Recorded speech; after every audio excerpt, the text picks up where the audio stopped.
If you use Google Drive a lot, pinning the tab in Chrome is one of the easiest ways to keep it ready every time you open your browser. In this quick tutorial, I'll show you exactly how to pin your Google Drive tab in Chrome so it stays on the left side, takes up less space, and is always easy to find. This is especially helpful if you keep Drive open all day for school, work, or file management.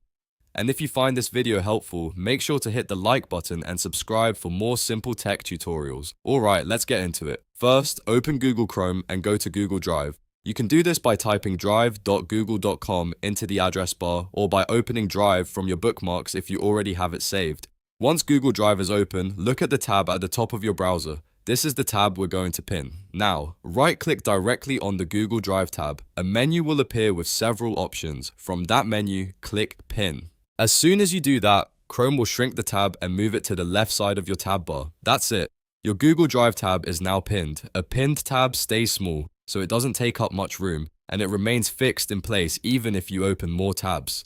This makes it much faster to access Google Drive whenever you need it. If you want to unpin it later, just right-click the pinned tab again and choose Unpin. You can do this anytime if you no longer want it fixed in place, and that's all there is to it. You've successfully pinned Google Drive in Chrome in just a few seconds. If this video helped, please give it a like, subscribe to the channel, and turn on notifications so you don't miss more easy tutorials just like this one. Thanks for watching, and I'll see you in the next video.